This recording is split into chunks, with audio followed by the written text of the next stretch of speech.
From when I was 11 to 18, I lost my childhood playing Roblox. I lost myself completely in that time. But somewhere between my childhood, Roblox stopped saving me and started destroying me. And the worst part, I didn't even realize it until it was too late. This is a story about how a platform that was supposed to be safe for kids ended up becoming the place that hurt me the most. But yet, it also changed my life in a shocking way nobody expected. This video is my full story about growing up on Roblox, and all of the lessons I learned from it. So let's talk about all the way back, going back to when I was 11 years old. I grew up with Roblox, and the reason I found Roblox is because I grew up with a condition that affected my arms, and my arms weren't straight, so I couldn't play sports, so I had to figure out something else to do. I saw an ad on my babysitter's computer that said Roblox, it's free, right? And nobody wants to pay for a video game, right? Especially being a broke kid, nobody wants to pay for a video game, so I'm like, oh my gosh, this is free. At first we thought, ooh, is this a virus? Well, no, it wasn't a virus at all. It was Roblox, but, my parents thought it was a virus, so they wouldn't let me sign up for an account until I was about 11 years old. So that was in 2012. But fast forward to 2016, and I made an account on Roblox and had an identity on Roblox for the first time. See, traditional gaming wasn't accessible either because of controller setups and standard equipment. Right? It made it very weird to play with a controller. I find, I would play Guitar Hero, which was a really popular game back then, and my hands would hurt, and I'd feel, really left out, because I found gaming hurt too much because everything hurt with my arms. It was very difficult. I had many surgeries growing up because everything just hurt to do, and so I didn't have that much joy in life.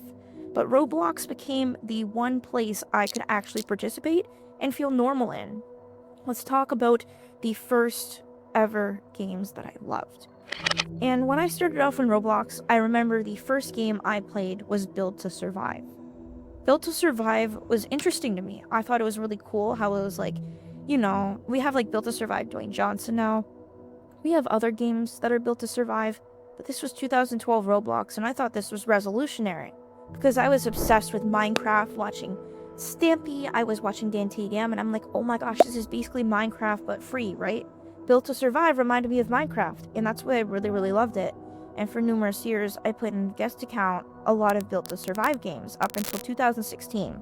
The first game I ever played as a non-anonymous player was called Bunny Island. It was a theme park maker where you could play as a theme park and basically build your own house and all that stuff. It was very, very much advertised on the Roblox platform everywhere. It was the first game that you really saw, and I'm like, whoa. This looks like Roller Coaster Tycoon, right? This looks like another game that I'm gonna play. And I played this all the time in summer 2016. The game was like a theme park, so it felt like an escape to me, right? In the game, you could play so much cool things. There was this alien game I clearly remember, and my sister and I would grind out that game like crazy. The Roblox hustle never stopped. I would play that game like crazy, but obviously, Roblox is a platform with a lot of games on it. I discovered Roblox sports games after because I remember Roblox had a soccer event with this particular game called Kickoff. And Kickoff was my obsession. The soundtrack also became my obsession. Right? I had the soundtrack on a playlist on Spotify. I would play it all the time when I wasn't playing it because I wanted to feel like I was playing the game, which I find pretty crazy now. But whatever. I discovered Roblox sports games through this viral event. I tried Kickoff, and then I just started expanding my network of Roblox games from there. I played Epic Mini Games and a bunch of stuff. And then I played Roblox High School, right? I was a variety Roblox player. It's like a charcuterie board Roblox to me, right? There are so many Roblox games you can play, but you've got to expand your palette. If you just have a cheese charcuterie board, that's going to suck. Same with Roblox, right? You don't just want one game. It is a game platform, right? It's like the YouTube of gaming, right? Anyone can upload anything. So I played everything on the platform because Roblox didn't care about my disability. It was accessible, and it was also a different world where I could just be a kid and have fun with just no barriers. And Roblox High School became my Roblox favorite game. I would play that game obsessively because I could be someone else. I could be someone I wasn't in the real world. And this wasn't about wanting attention initially, right? This was about an escape. It was about role-playing. And for me, I experienced Roblox as a genuine community and belonging. And I didn't know it would destroy me. You see, everything started to shift. I find kids are curious by nature. I know I was a very curious kid. I watched Curious George a lot at the cottage when I was growing up. And Roblox basically emulated those adventures, right? Crazy adventures. We see it in kids' TV shows, we see it in kids' media, and I think a lot of us can say we live vicariously through media, and Roblox was one of those medias. I was curious just like any other kid on the platform. But curiosity on Roblox attracts really dangerous people who are also curious, unfortunately. And those people are really dangerous adults. See, when the platform is marketed as a kid's place to toy aisles everywhere, it appears as totally innocent, and it is.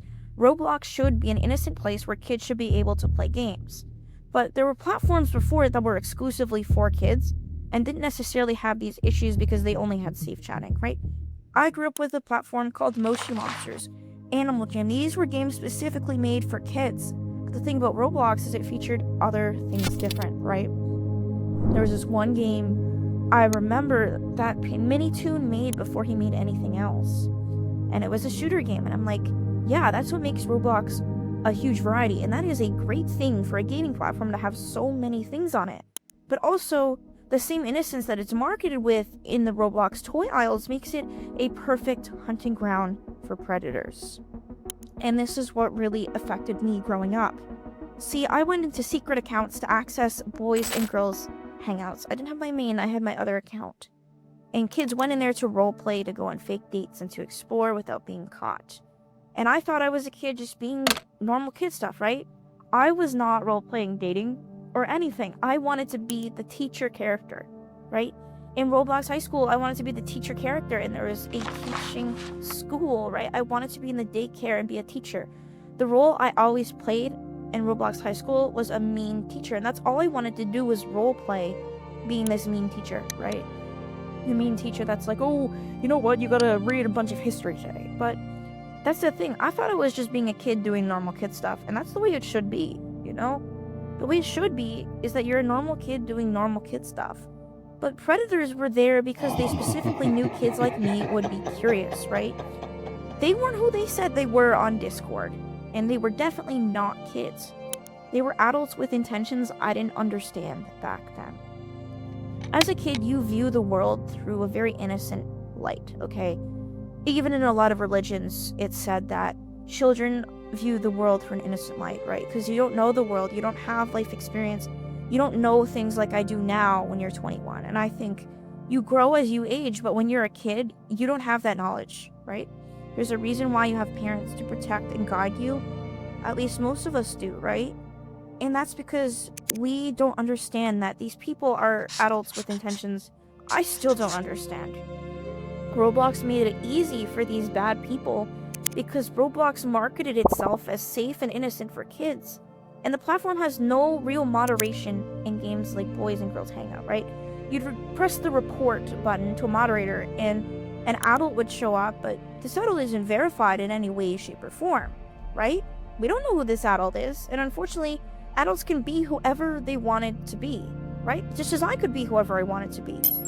And it kind of gives a paradox in a sense, because kids trusted that Roblox was supposed to be for kids, and that same accessibility made Roblox safe, and for me, it made it perfect for people to take advantage of me.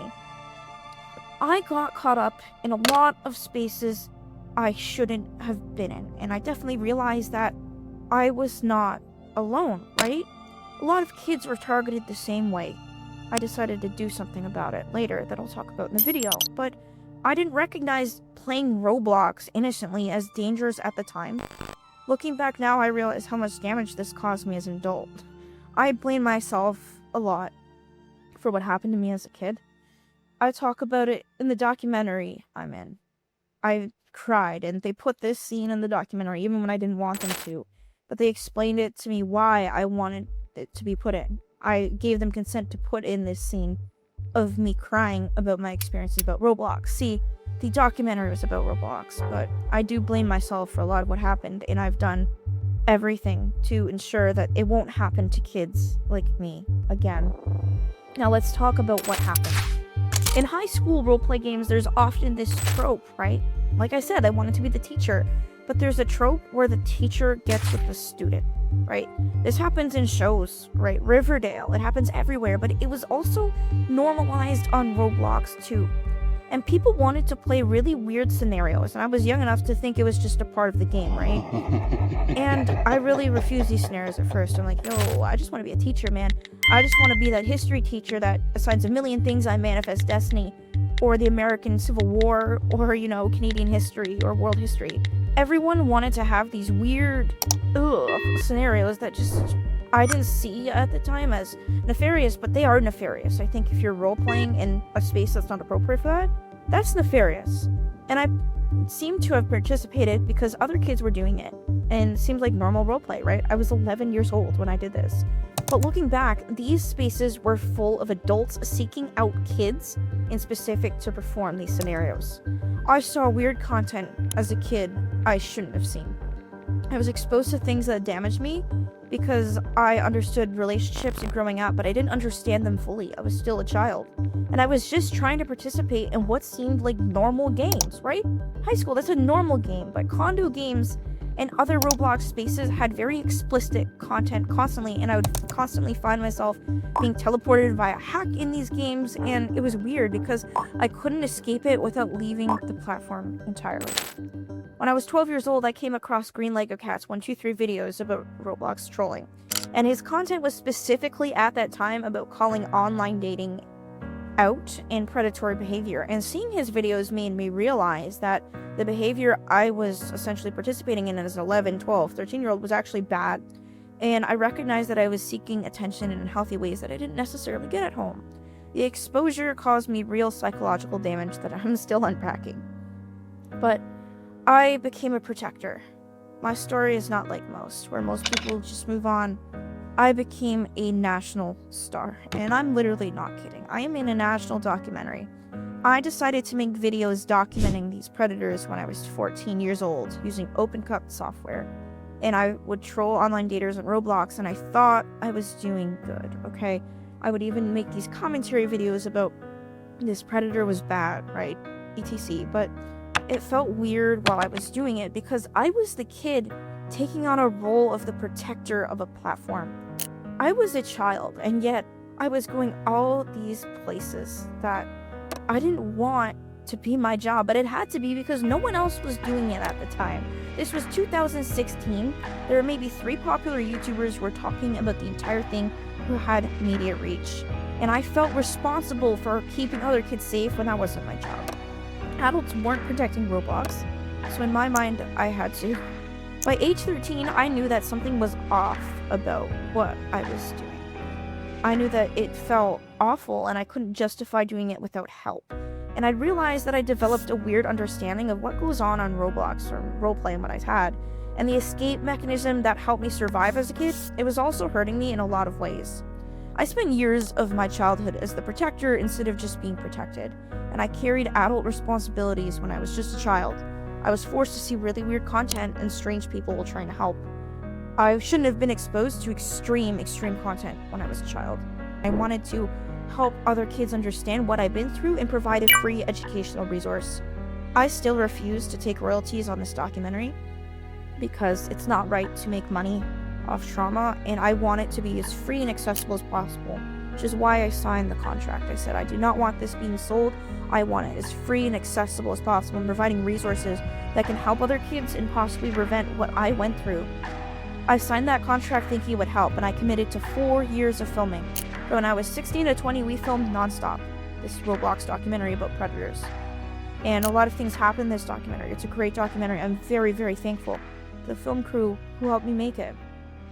For 4 years, I documented really, really weird content on Roblox. I dedicated myself to the fight of what happened when I was a kid. I didn't want it to happen to anybody else at all. But I met very scary people when I was growing up. I met people associated with extremist groups. Formers are in this documentary. I saw Roblox being used in ways that were deeply, deeply disturbing. We recorded all of this, right? I definitely wasn't emotionally prepared to see the gory, violent, right, extremist content that I saw, and I fell into an awful pipeline I found of this protector pipeline, right? Oh, it's really documented in a lot of stuff that young kids will see this and think, oh, I want to be a hero. No. If you're a kid, do not become a predator hunter. That is a job for adults. I've been there. I've lived that. I was still processing my own trauma, also documenting other kids' trauma at the same time. I flew across America.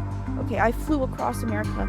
I even participated in Congress. Our message got so big that before this Roblox situation even happened, we went to Congress and I talked about my experiences to Lori Trahan. I'll show a picture of it on the screen, but I talked about my experiences about growing up a child on Roblox to a senator, and next year I'm going to Parliament to talk about my experiences on Roblox and how these spaces need to be protected because they're vital for kids like me, right? And I stopped making videos 2 years ago about these topics. I don't talk about people in particular. I don't make callouts anymore.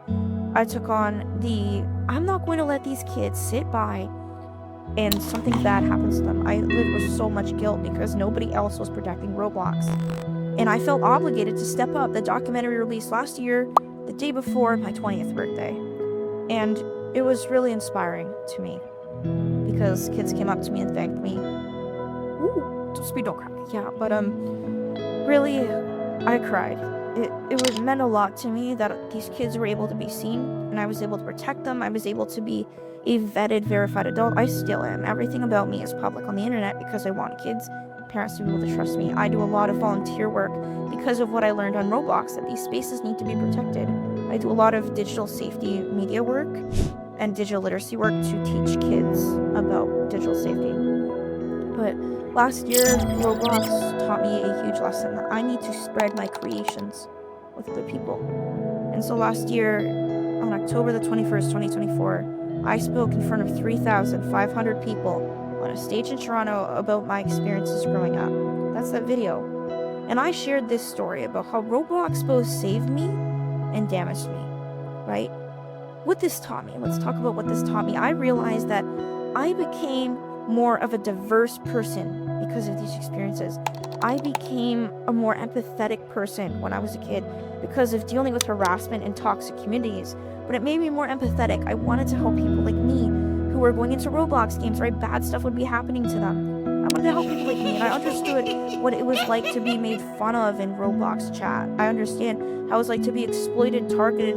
Accounts would follow you with your real name. That happened to me. We had to report it to Roblox. It was terrible.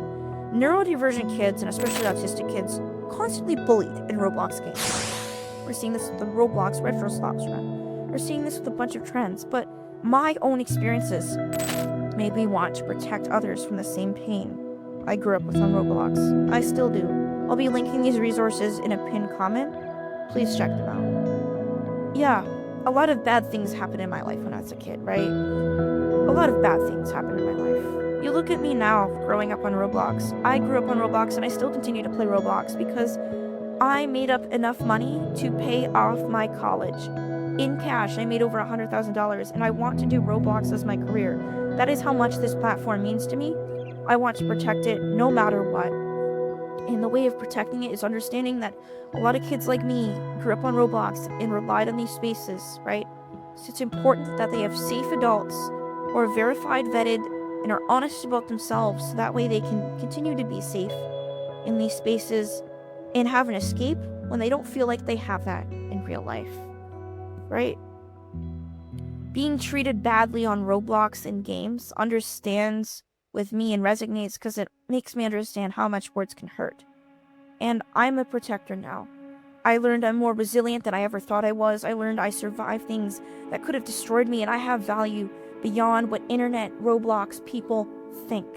You do too. I learned so much, but losing yourself on Roblox that taught you with me that even after the trauma, even after going to therapy, that I can recover from years of damage, and I can make a little gaming platform become something that matters to people. Thanks for watching.